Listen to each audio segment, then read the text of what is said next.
안녕하세요. 오늘도 사연살롱을 찾아주셔서 감사합니다. 60대 여성이에요. 몇 년 전 저에게는 꿈같은 만남이 있었답니다. 저는 깡촌에서 가난한 농부의 딸로 태어났어요. 먹을 게 없어서 밥 한 공기로 5식구 양을 만들 때도 있었어요. 물을 많이 붓고 아주 멀겋게 죽을 끓였는데 밥이 거의 안 보일 정도로 멀건 풀죽이었어요. 그러다 보니 집 앞 밭에서 딴 상추만 잔뜩 먹고 그걸로 배를 채우기도 했고요. 사정이 이렇다 보니 학교를 제대로 다닐 처지가 아니었어요. 저는 학교에 들어갈 나이가 되었어도 학교보다 집 앞 밭에서 엄마와 동생들과 고추 따고 가지 따는 일이 더 많았어요. 어쩌다 한번 학교에 가면 선생님이 무슨 얘기를 하는지 몰라서 수업 시간 내내 졸거나 멍청하게 앉아있다 오는 게 다였죠. 반 아이들도 저를 자기들 노는 데에 끼워주지 않았어요. 박순옥, 너는 빠져. 산수 덧셈도 못하는데 어딜 끼려고 그래? 너랑 있으면 창피하니까 저리 가. 산수 덧셈하고는 아무 상관없는 눈동장 놀이인데도 아이들은 저런 식으로 저한테 창피를 줬어요. 그러니 저도 학교에 갈 수 있는 날도 점점 가지 않게 됐고요. 하루는 학교에 다녀오라는 엄마 말씀에 네 하고서 동네 언덕에 올라가서 꽃도 따고 자잘한 나물도 캐며 혼자서 시간을 보내고 있었어요. 너 우리 집 아래쪽에 사는 순옥이 맞지? 나야, 능수아담집 정미 언니. 언니, 알죠? 저번에 언니네 엄마랑 김장하러 갔잖아요. 근데 지금 여기서 뭐해요? 나는 오늘 개교 기념일이라서 노는 날이야. 너는 왜 학교 안 가고 여기 있어? 정미 언니는 저보다 5살 많았는데 어른스럽고 똑똑했어요. 학교도 읍내에 있는 좋은 데로 다녔고요. 집도 동네에서 제일 부자였고 저희와는 딴 세상 사람이었어요. 그런 언니가 저한테 먼저 말을 거니까 괜히 가슴이 두근거렸어요. 순옥아, 너 집안일하느라 학교 공부 따라가기가 어렵지. 너 참 총명하고 재치 있는데 그러고 있으니 너무 안타깝다. 그러지 말고 공부해. 언니가 중학교 와서 선생님들 얘기 들으니까 공부를 해야 지금보다 훨씬 나은 인생을 살 수 있겠더라. 너 아직 3학년이니까 지금부터 차근차근 하면 1학년, 2학년 거 다 따라잡을 수 있어. 언니, 근데 저는 공부에 관심 없어요. 졸리기만 하고요. 안 해버릇해서 그렇지 조금만 버릇들이면 할 수 있어. 그러니까 더 늦기 전에 시작하라고 하는 거야. 라며 언니는 중학교 2학년답지 않게 저에게 공부를 하라며 좋은 말을 많이 해줬어요. 평소 우러러 보던 언니가 그렇게 말을 하니 저도 공부를 해야지 하고서 집에 가 책을 폈지만 곧장 하품만 하고 잠이 들어버렸어요.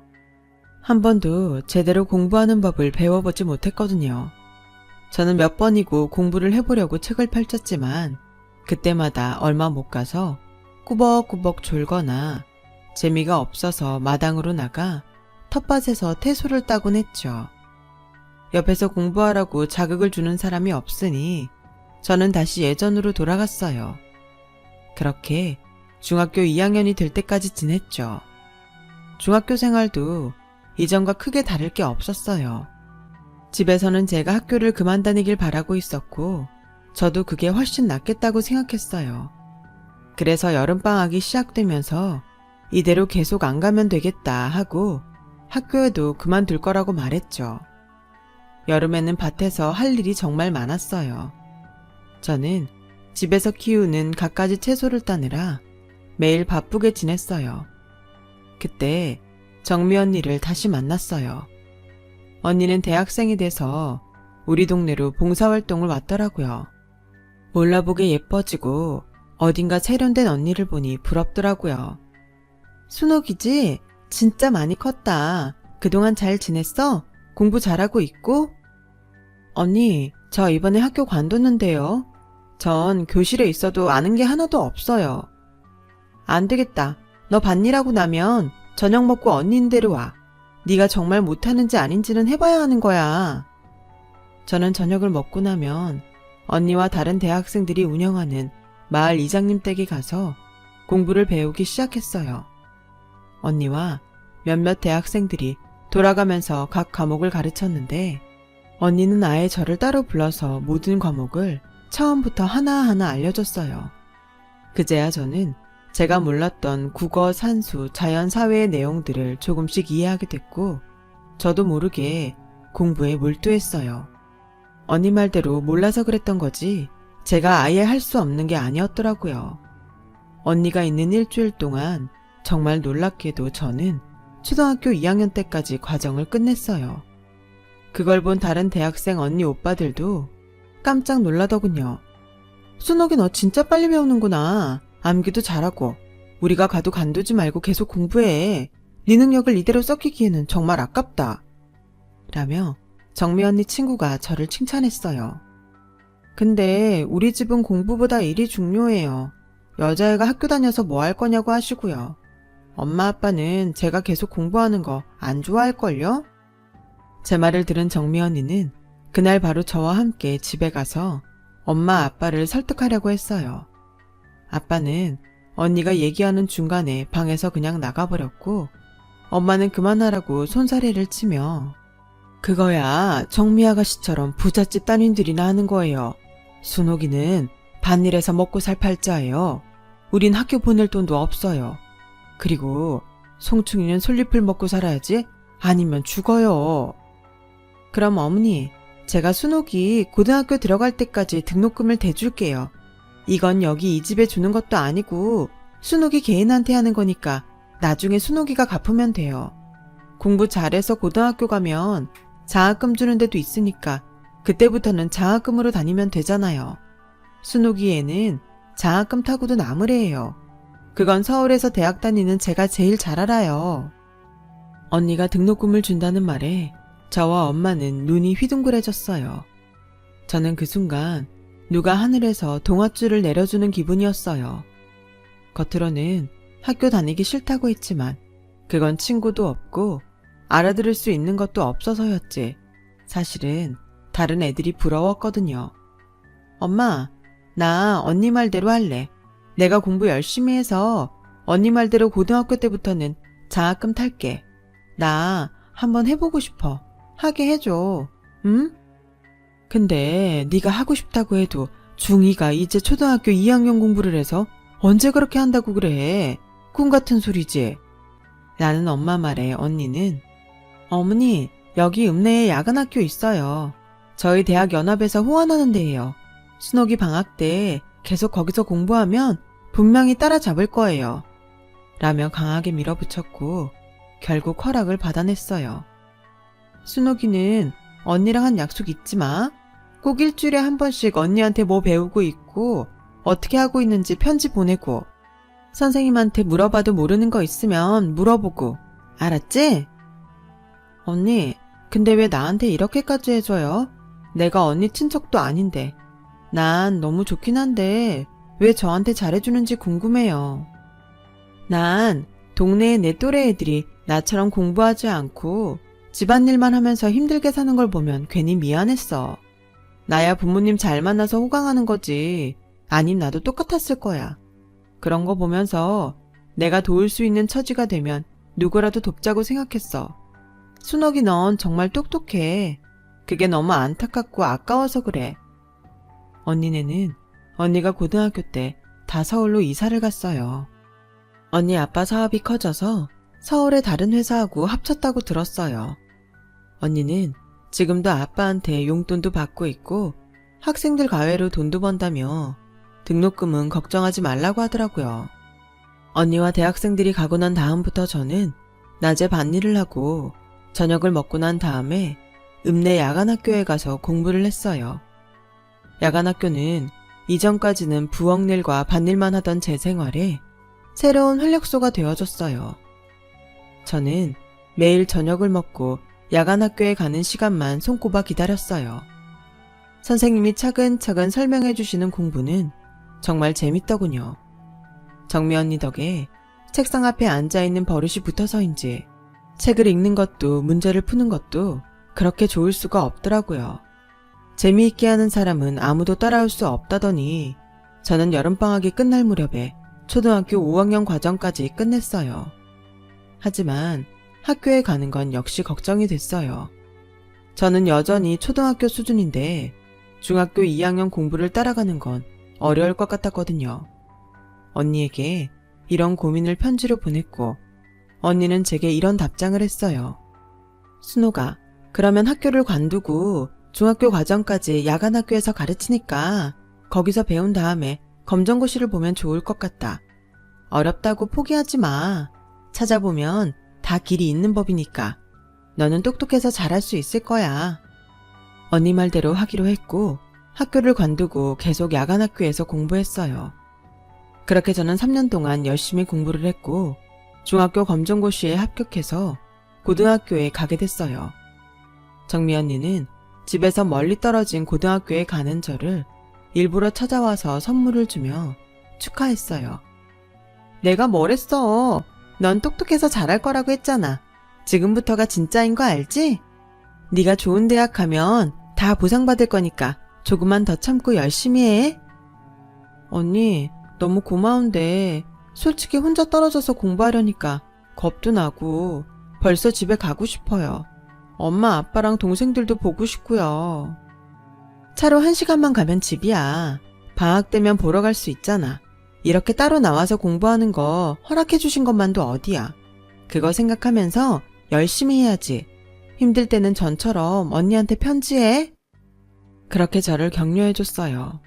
엄마 아빠는 제가 생각보다 공부를 더 잘하니까 결심하고 모아뒀던 돈으로 제가 도시에서 살 집을 구해주셨어요.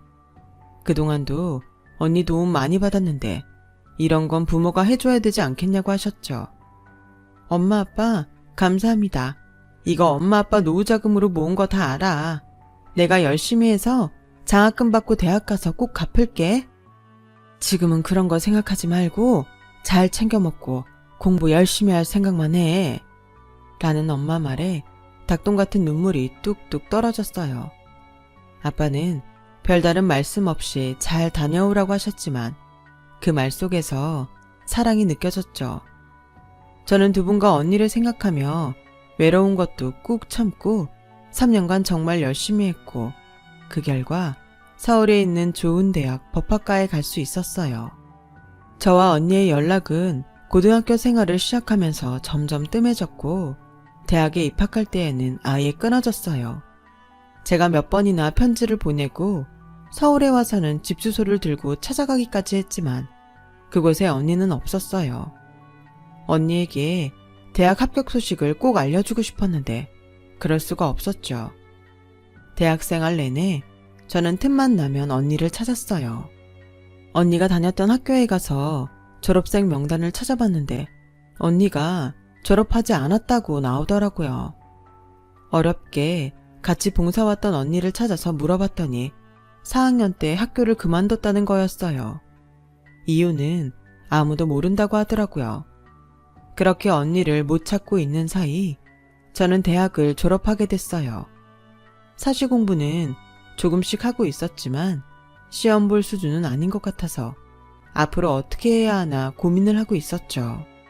저는 일단 부모님 돈도 갚고 집안의 보탬이 되고자 회사에 취직했어요. 그리고 얼마 안 가서 거기서 남편을 만나게 됐어요. 총무부에 있는 남편과 관리부였던 저는 업무상 만나면서 가까워졌어요. 남편 집에서는 저희 둘의 결혼 소식을 반가워하지 않았어요. 명호, 너도 참 이상하다. 네 학벌에 그 인물에 너 좋다고 따라다닌 여자가 좀 많았어. 근데 걔들 다 제치고 왜 하필 저런 시골 촌뜨기니? 라며 시어머니는 저를 처음 본 자리에서 대놓고 말했어요. 결혼식을 마치고서도 저희 엄마한테 사부인은 우리 아들 하늘같이 떠받드셔야 합니다. 세상에 둘도 없는 사위 얻으셨잖아요. 아주 귀한 손님이라는 거 잊지 마세요. 라며 저한테는 눈길 한번 안 주고 가셨어요. 제가 젊을 때에는 지금처럼 친정 식구들이 큰 소리를 내지 못했어요. 더군다나 시골에서 농사만 지으셨던 부모님은 서울의 아파트에 사는 신식 사돈댁에 기가 죽으셨죠. 저는 친정 부모님이 불쌍했지만 시어머니와 남편한테 심하다고 한마디 하지 못했어요. 그랬다가 시골 농부들이라 자식 교육도 하나 제대로 못 시켰다고 욕만 먹을 것 같았거든요. 남편과 사는 내내 저는 그렇게 우리 집이 욕먹지 않게 늘 조심하고 말 한마디도 몇 번이나 생각하고 말하곤 했어요. 하지만 남편은 그런 제게 늘 거침이 없었어요. 당신, 내 돈 당신 동생들한테 보내는 거 아니야? 왜 이렇게 생활비가 많이 들어가? 이거 뭔가 수상한데? 무슨 소리예요? 당신 월급이 얼마나 된다고 동생들 줄 게 있어요. 요새 물가가 얼마나 올랐는데 우리 반찬 사기도 빠듯해요. 그러게, 결혼 전에 돈 좀 팍팍 모아서 든든하게 목돈 장만하지 그랬어. 그럼 나도 부담 없고 당신도 떳떳하잖아. 저는 결혼할 때 모든 걸 제 돈으로 다 했고 통장까지 가져왔으면서도 남편이 집을 얻은 것 때문에 더는 말 못하고 입을 다물어야 했어요. 그렇게 저와 제 친정을 무시하던 남편은 제가 임신을 하자 대놓고 여기저기 바람을 피며 돌아다니더라고요. 너, 남자는 그럴 수 있다. 명호는 꽤 오래 참은 거지. 어떻게 너 같은 애만 평생 바라보고 살겠어. 너도 명호한테 그러라고 못하잖아. 그거 보면 네가 양심은 있다. 라며 시어머니는 자기 아들의 바람을 두둔했죠. 저는 매일 평생 이러면서 어떻게 사나 깊은 한숨만 나왔어요. 그리고 시간이 지나 만삭이 돼서 제가 딸을 낳자 시댁에서는 아무도 저를 찾아오지 않더군요. 친정 부모님과 동생들만 찾아와서 축하해줬죠. 남편은 친정엄마가 집에 와서 제 몸조리를 해주시는데도 한 번도 따뜻하게 인사하는 법이 없었어요. 몸조리가 끝나고도 저를 도와주려고 왔다 갔다 하는 동생들 인사는 더더욱 받아준 적이 없었고요. 그러다가 동생들이 저 대신 김치를 담궈서 통에 넣는데 남편이 퇴근을 해서 집에 들어왔어요. 둘 다 손은 깨끗이 씻고 음식 만졌어? 먹고 탈나기만 해봐. 그리고 언니네 집이라고 물건 함부로 손대고 가져가면 안 돼. 사람이 지켜야 될 선이라는 게 있는 거야. 라는데 저는 그 말 폭발하고 말았어요. 내 동생들이 무슨 병균이야? 그렇게 꺼림칙하면 안 먹으면 될 거 아니야. 그리고 쟤들 지네가 돈 벌면서 잘 살아. 정래는 더 잘난 집에 시집갔어. 서울에 아파트 하나 있는 거 말고 뭐 있다고 그렇게 사람을 무시해? 야, 너 미쳤어? 지금 누구한테 대들고 난리야? 내가 너랑 살아주는 것만 해도 감사해야지. 아우, 진짜 내가 미쳤었지. 저런 거 뭐가 좋다고 결혼한다고 했는지. 그럼 살지 마. 나도 너 같은 거랑 더는 살아주기 싫어. 저는 그 길로 딸아이를 업고 급하게 통장하고 지갑만 들고서 혼자 사는 동생 집으로 가버렸어요. 친정에서도 시댁이 어떤 사람들인지 다 알고 있었기 때문에 두말 않고 저한테 잘했다고 하더라고요. 그런 수모를 계속 참고 살기에는 저는 너무 숨이 막혔고 억울했어요. 우리 집에서도 참을 만큼 참았던 거고요. 저는 동생 집에서 4년을 같이 있으면서 이를 악물고 사시 공부를 했어요. 봤던 걸 또 보고 또 보고 문제도 판례도 계속 반복해서 봤죠. 아이가 자다가 울면 업고 달래면서도 공부를 했어요. 그리고 저는 드디어 사법고시 패스를 했고 당당하게 변호사 배지를 달게 되었죠. 저는 대학 동기가 차린 변호사 사무실에 들어가서 일을 시작했어요. 동생이 결혼을 할 때쯤에는 저는 사무실 가까운 데에 집을 얻어서 딸과 단둘이 살기 시작했습니다.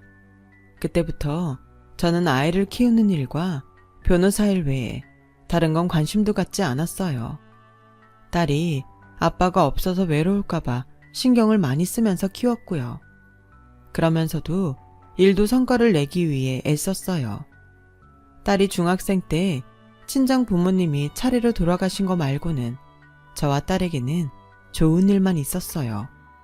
딸은 공부를 잘해서 대학도 과 수석으로 들어갔고 저는 대형 로펌으로 옮기고 대학에서 개공 교수로 수업도 하게 됐죠. 동생들도 다들 가정 잘 꾸리고 잘 살았어요.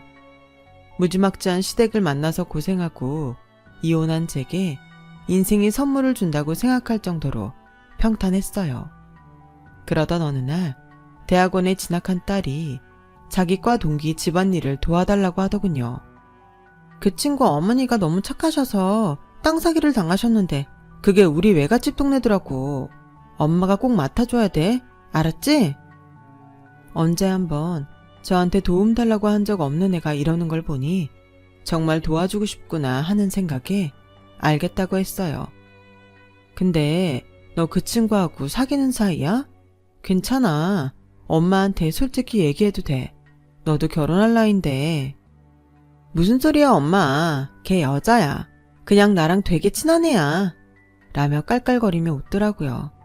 저는 내심 딸이 친척들한테 제 불행한 결혼 얘기를 듣고 결혼 생각이 없나 싶어 마음이 불안했었거든요.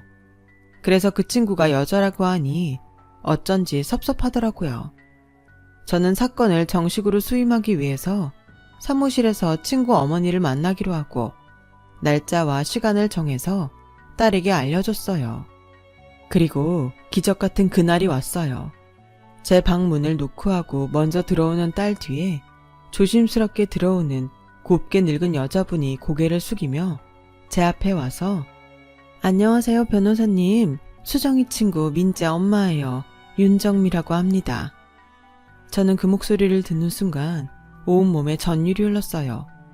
예나 지금이나 변하지 않은 곱고 차분한 언니. 절대 잊을 수 없었죠. 윤정미 씨가 맞으세요? 네, 맞아요. 윤정미입니다. 저는 떨면서 언니에게 다가갔고 딸과 언니는 어리둥절해서 저를 쳐다봤어요. 혹시 꿈이 아닌가 싶어서 몇 번이고 언니 팔을 만져보고 손을 잡았죠. 언니, 저 기억 안 나세요? 언니가 공부 가르쳐줬던 순옥이 제가 그 순옥이에요. 언니네 능수하담집 아래 밭농사하던 집 딸이요. 언니가 공부해야 잘 산다고 저보고 공부하라고 했었잖아요. 순옥이? 박순옥? 네가 그 순옥이니? 어머 맞네. 어릴 때 얼굴이 있네. 네가 변호사가 됐구나. 어머나 너무 잘됐다 잘됐어. 언니 제가 언니를 얼마나 찾았는데요. 미안해. 우리 집에 갑자기 독일로 이민을 가게 돼서 그렇게 됐어. 너 정말 많이 보고 싶었는데 가끔 네 생각하면서 살았어. 저도요. 저 정말 혹시나 해서 언니 찾아다니고 했었다고요. 그런데 이렇게 제 앞에 와주셨네요. 저와 언니는 부둥켜 안고서 한참을 울었고 딸도 저와 언니 사연을 듣고 펑펑 울었어요. 저는 눈물바다가 진정이 되고 나서야 언니 얘기를 들을 수 있었어요. 언니는 대학 4학년 때 아버지가 갑자기 돌아가셨고 언니 어머니는 슬픔에 못 이겨 우울증에 걸리셨다고 해요. 그때 독일에 있던 외가에서 언니네 보고 같이 살자고 했다는 거였어요. 너무 집안 분위기가 무겁고 심각했었기 때문에 어디에도 연락하지 못하고 서울 살림과 아버지 사업 정리만 해서 독일에 갔다고 해요. 독일에서 대학 다니고 어머니를 보살피다가 조금 늦게 결혼을 해서 제 딸과 동갑인 딸을 낳았다고 하네요. 7년 전에 남편이 암에 걸리자 한국에 오고 싶다고 해서 언니네 집만 다시 귀국을 한 거였대요. 언니 남편은 한국에 와서 1년도 못 돼 세상을 떴고요. 딸 대학원 학비라도 끝까지 대주고 싶어서 시골에 있던 땅을 팔려고 했는데 땅 관리를 맡겼던 이장 아들이 어떻게 장난을 쳤는지 그걸 자기 명의로 해놓고 돌려주지를 않는다고 했어요. 언니, 걱정 말아요. 우리 로펌 변호사들 굉장히 유능해요. 내가 진짜 똘똘한 애들만 붙여서 해결할 테니까 염려 놓고 계세요. 언니네는 무섭게 오른 서울 집값 때문에 변두리 작은 빌라에 살고 있었어요. 저는 당장 저희 아파트 앞동에 전세를 얻어 언니네 짐부터 옮겼어요. 이러면 내가 부담스러워서 안 돼. 우리 거기서 살아도 괜찮아. 내가 언니 아니었으면 오늘 박순옥 변호사가 아니라 시골 우리 집 텃밭에서 고추만 따고 있었을 거예요. 언니, 이거 충분히 받아도 돼요. 고맙다, 순옥아. 내가 참 복이 많은 사람이다. 다 언니가 잘했으니까 돌려받는 거예요. 라며 저희는 손을 맞잡고 서로를 격려했어요. 다행히 땅 문제는 잘 해결됐고 이장 아들은 사기죄로 실형 1년을 선고받았어요. 언니와 저는 그렇게 이웃하면서 재미있게 잘 살았고 얼마 전 교회로 이사도 같이 했답니다. 아파트 같은 동 아래 위로 집을 얻었거든요. 언니 딸도 얼마 전 결혼을 해서 저와 제 딸도 언니 가족석에서 축하해줬어요. 제 딸도 지금은 사귀는 사람이 있어서 얼마나 다행인지 몰라요. 저는 언니와 앞으로 여생을 쭉 같이 할 생각이에요. 딸들이 손주 낳으면 같이 돌볼 거고요. 앞으로 더 행복할 날들만 남았네요. 사람의 작은 인연이란 게 삶을 어떻게 바꿀지 모르는 걸 보면 세상 참 신기하다는 생각이 듭니다. 긴 이야기 들어주신 분들 매일매일 행복하시고 좋은 일만 생기시길 바랄게요. 여러분, 사연 댓글에 응원과 현명한 조언 부탁드려요. 좋아요와 구독은 저에게 큰 힘이 됩니다. 오늘도 좋은 일 가득하세요.